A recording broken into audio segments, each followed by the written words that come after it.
surgió por la necesidad. Empezamos trabajando con donantes. Primero, en realidad, lamentablemente tengo que referirme a que en nuestro hospital, digo lamentablemente porque nuestro hospital recibe los accidentes de tránsito. Teníamos muchos accidentes de tránsito, no dábamos todas las respuestas que teníamos que dar a la gente, en el sentido de que después había mucha gente que quedaba con una muerte encefálica. A partir de allí empezamos a trabajar con un equipo del INCUCAI relacionado a ver cómo incrementábamos los donantes. Fue tan buena la puesta en marcha de ese programa de donante, de hospital donante, que en un año tuvimos el doble de donantes de toda la provincia en el año anterior. Eso mismo llamó la atención a la gente del INCUCAI y nos dijeron, ¿no sería bueno de que podamos hacer trasplante?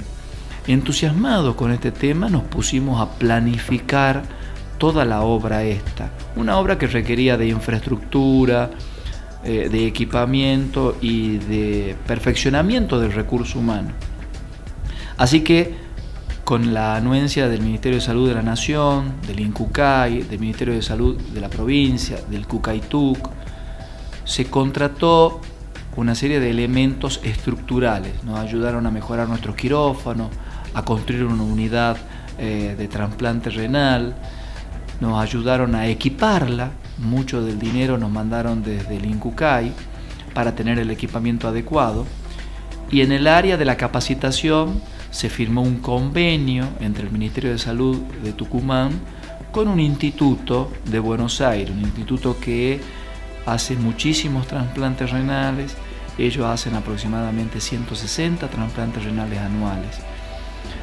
Generosamente, este instituto, que se llama Nephrology, nos ayudó a dar nuestros primeros pasos. Primero en la capacitación de gente que ya estaba entrenada, pero que necesitaba una puesta a punto, de los médicos, de los enfermeros, de los instrumentadores, de los nefrólogos, y todos en conjunto trabajamos con esto en el lanzamiento. Se firmó un convenio entre el Ministerio de Salud de la Nación, como había dicho, con Nephrology, y esto empezó la capacitación. Así fue como empezamos a avanzar. Después de ese proceso de capacitación tuvimos la posibilidad de hacer la apertura del servicio y empezar a realizar los procedimientos, empezar a realizar los trasplantes. Hasta ahora vamos haciendo 20 trasplantes en el periodo de un año y medio aproximadamente. Igualmente esos procedimientos todavía son insuficientes para la cantidad de patología renal, de insuficiencia renal crónica que existe en Tucumán y en la República Argentina, pero hemos tratado de tapar los agujeros en cuanto a los pacientes que no tenían cobertura social o pacientes que tienen cobertura social de PROFE, que son los menos, que tenían menos posibilidades de acceder al trasplante. En la Argentina hay casi 27.000 pacientes con insuficiencia renal crónica en fase terminal. Eso quiere decir que necesitan terapéutica de sustitución renal, ya sea con hemodiálisis, con diálisis peritoneal o trasplante renal. De esos 27.000 hay 1.500 que dializan en nuestra provincia, y de esos 1.500 solamente 280 están en lista de espera. Y de esos 280 que están en lista de espera, nosotros hemos trasplantado 20 en el último año, con lo cual todavía los números son insuficientes para la demanda que hay en cuanto a la patología de la insuficiencia renal terminal. Hay que dividir las fases que tiene un trasplante renal. Hay una fase pre-trasplante, una fase que es la cirugía en sí, que se llama trasplante renal, y la fase de seguimiento o post-trasplante renal. El pre-trasplante renal cuenta con una serie de estudios que son diversos, donde investigamos otras patologías, no solo esta patología renal, esta enfermedad, o enfermedades concomitantes que puede tener la persona, la receptora, y que haya que corregir. A su vez, en el caso de tener un donante vivo, se hacen los estudios pertinentes a la persona que va a donar el riñón, que puede ser relacionado o no. Cuando uno es relacionado es, por ejemplo, cuando una madre le dona un riñón a un hijo, donde hay una relación a través de la sangre. Y cuando no es relacionado es cuando, por ejemplo, una esposa le dona un riñón a su esposo, donde no hay una relación de sangre. Ahí se realizan estudios de compatibilidad para ver si existe esta compatibilidad entre las personas, y donde se puede llevar a cabo efectivamente el trasplante. Cuando llegamos a la cirugía se realiza acá en la institución del Hospital Padilla, donde hay quirófanos especializados de alta complejidad para realizar esta intervención. En el caso de hacer donantes, de que el trasplante sea con un donante vivo, se realizan en un quirófano, se realiza la extracción del órgano de la persona que va a donar, y en otro quirófano el implante de este órgano. Una vez realizado el trasplante, que dura unas determinadas horas, el paciente regresa a la unidad de trasplante renal, que no es la terapia intensiva, es una unidad específica y especializada en trasplante renal, donde solamente se reciben y se atienden pacientes que se trasplantan, donde contamos con 8 camas de alta complejidad, monitores multiparamétricos, y donde las personas que integran este equipo nos dedicamos a esto, a hacer trasplante renal.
La unidad cuenta con distintas especialidades para el trasplante, y mi rol acá es de asistente social. Trabajamos conjuntamente con una psicóloga. Cuando los pacientes ingresan para los estudios de pretrasplante, nosotros hacemos un informe y un relevamiento social en cuanto a ver si tienen las condiciones óptimas de la vivienda.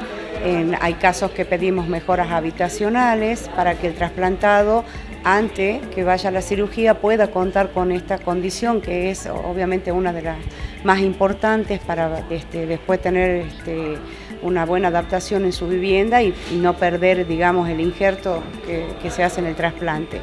Yo también veo todo lo que es el grupo familiar, porque tenemos pacientes que son de esposos que donan a sus esposas o de hermanos, entonces tratamos de cubrir que la cuestión familiar también esté contenida, saber si los menores pueden estar en buenas condiciones hasta que sus padres estén acá en el trasplante. Hemos tenido casos que hemos acompañado a la familia antes del trasplante a conocer el lugar, que eso es muy importante para ellos, conocer a los médicos, al equipo de quienes van a trasplantar a sus familiares. Vemos también si tienen la pensión por invalidez, ya que son pacientes que se están dializando, y si no es así, la tratamos de comenzar para que cuando salgan del trasplante ya puedan tener y contar con este beneficio, que es muy importante para ellos. En cuanto al módulo post-trasplante o de seguimiento, el paciente permanece internado mínimamente una semana, generalmente 2 semanas o más, según la evolución del paciente. Una vez dado de alta, al principio requiere un seguimiento más intensivo, donde tiene que concurrir seguidamente a la unidad, donde se le realizan exámenes de laboratorio, y eso se va prolongando paulatinamente según la evolución del paciente. A su vez, lo más importante es que el paciente en este seguimiento toma una medicación, que son drogas que le bajan las defensas para que esta persona no rechace, no agreda a ese órgano, y estas drogas se las provee el Incucayo Tucumán, el Cucaytuc, en forma gratuita. Es muy importante que esta persona tome estas drogas, porque sin estas drogas, que son drogas específicas para este tipo de procedimientos, sería inviable la realización de este tipo de procedimientos. Los donantes vivos, nosotros hacemos también unas entrevistas y grupos que estamos trabajando ahora en cuanto a necesidades básicas como, vuelvo a repetir, la vivienda, la familia, lo económico, lo emocional, lo psicológico, el equipo trata de que sea algo integrador en el paciente, porque ellos vienen al trasplante, pueden estar internados unos días y bueno, obvio, la vida sigue y tratamos de que ellos puedan sentirse acompañados y que esto sea realmente un cambio de vida para ellos y también para su familia. En muchos casos tenemos pacientes que se han estado trabajando o realizando alguna actividad, podamos ver de que después que salgan del trasplante se vuelvan a incorporar a ese trabajo o tengan un beneficio. Y bueno, que esto realmente sea un cambio en un proceso en lo que ellos están un tiempo internados acá y nosotros tratamos de que, vuelvo a repetir, sea integrador la cirugía, lo social, lo emocional, lo familiar que cuenta, y como hemos dicho en otras ocasiones, necesitamos que él se sienta bien, tranquilo y seguro para esta cirugía y para este gran paso que ellos tienen que dar.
Ahora, gracias a Dios, en el hospital público podemos tener la posibilidad de que los pacientes tengan acceso a esa lista de espera, tengan un estudio pretrasplante y estén a la espera de trasplantes que dependen mucho de la compatibilidad del grupo sanguíneo y de otros factores inmunológicos que hacen que se elija dentro de esa lista de espera en cuanto hay algún riñón dador.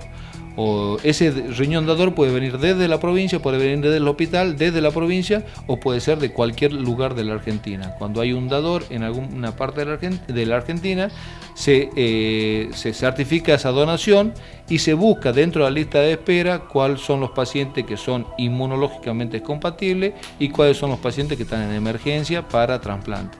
De ese listado se selecciona alguno de ellos y se le otorga el órgano. En este caso, nosotros vemos que los pacientes receptores estén en condiciones no solo de su riñón, sino de salud en general, en condiciones de traslado para las unidades de trasplante, y elegimos de esa lista de espera algún paciente para trasplantar que sea inmunológicamente, como te dije, compatible con el riñón dador. Después de eso, cuando hay un riñón dador, se dispara una serie de dispositivos o cosas que hay que hacer para que el riñón llegue a nuestra unidad y podamos implantarlo en nuestra unidad. Eso es llamar al paciente, revisarle, hacerle algunos exámenes de último momento y aceptar el riñón. Después hay una serie de traslados y hasta que llega el riñón al hospital y podemos implantar. Esos son los donantes cadavéricos que en nuestra serie son el 5 pacientes de los 20 que hicimos son donantes cadavéricos. El resto son donantes vivos, que es una cirugía más programada donde algún familiar inmunológicamente también compatible con el receptor dona altruísticamente su riñón al receptor. Está demostrado que se puede vivir perfectamente con un riñón. En el mundo se han llevado a cabo muchísimos estudios de investigación en países como Estados Unidos, países serios como Europa, donde ha quedado demostrado que esta práctica es una práctica segura, confiable, transparente, como dijo el doctor Bunader, y es por eso que se lleva a cabo en estos países en una forma de solución a esta enfermedad que es la insuficiencia renal crónica. Las personas que donan un riñón pueden vivir perfectamente. Hay personas que incluso nacen con un riñón, que no necesariamente saben y que lo descubren de grande. Y en el caso de donar un riñón, Hay que aclarar que previamente nosotros estudiamos a las personas que son donantes para asegurar que la donación va a ser segura, que no va a haber ningún problema. Y a su vez hay estudios que demuestran que las personas que donan un riñón muchas veces viven más. Y uno dice, ¿pero por qué? Bueno, porque cuando uno dona un riñón, sabe que le queda solamente un riñón, y eso lleva a que uno se cuide más, que concurra más al médico, que tome más agua, que consuma una dieta con bajo sodio, con baja sal, y es muy beneficioso para las personas. Que está demostrado en el mundo que, en definitiva, la donación, alguien que dona un riñón en forma viva, es segura. La donación de órganos, especialmente en la Argentina y especialmente en Tucumán, ha ido creciendo, está creciendo en forma exponencial, pero aún son insuficientes las donaciones para la cantidad de demanda, la cantidad de pacientes en lista de espera, es todavía insuficiente. Siempre todo esto que nosotros hacemos y que los trasplantes que se hacen en el mundo siempre dependen de la donación. Si no hay donación no podemos hacer ningún trasplante, esta cadena se rompe y el primer eslabón, y creo que el más importante, es la donación de órganos. La gente tiene que saber que es mucho más potable, es mucho más posible, es posible que uno necesite un órgano que uno vaya a dar un órgano, vaya a donar. Cuando uno necesita o algún familiar necesita, es 7 veces mayor la posibilidad de que uno lo done al órgano. Entonces nosotros tenemos que ser solidarios con el prójimo y además también pensar en que nosotros o algún familiar podemos necesitar en algún momento de la vida algún trasplante. Entonces es una cadena que se retroalimenta uno con otro y eso es muy importante. Debemos tratar de donar nuestros órganos, no nos sirven después de muerto, nadie le quita los órganos cuando están vivos, solo cuando esto es posible. Hoy ya llevamos 20 trasplantes con una bastante experiencia en un área que se llama de donantes vivos, es decir, pacientes que eso lo permite el donante, el trasplante renal, es decir, personas familiares que donan a una persona que está en insuficiencia renal.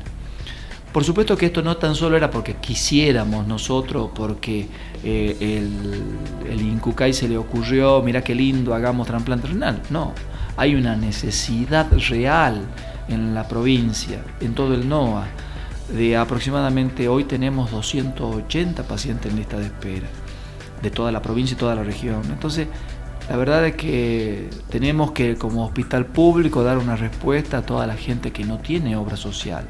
En esta división, la mitad de nuestra población, prácticamente la mitad, creo que son un poquito menos, pero son 120 pacientes de la lista de espera de los 280, están en el Hospital Padilla hoy. O sea que, si bien es cierto que estos pacientitos están esperando un donante cadavérico, que no es un tema complicado solamente de nuestra Argentina, sino del mundo, estamos, también tratando de avanzar con el donante vivo, que es una solución bastante buena, pero que obviamente requiere de una concientización, de que algún ser querido quiera donarlo y que nadie juzga, porque es difícil ponerse en esa situación de donar, pero digamos, estamos en esto. Antes no teníamos posibilidades de hablar de esto, hoy la tenemos. Entonces, quizás el orgullo como directivo del hospital, como participante del equipo de trasplante renal, es poder llevar en forma transparente esta comunicación a la gente, a la población, que sepa que existe una alternativa, que evidentemente la hemodiálisis y la diálisis peritoneal son también alternativas en algunas personas que no pueden acceder al trasplante por unas cuestiones técnicas, pero es una alternativa bastante interesante, buena, que reinserta a la sociedad.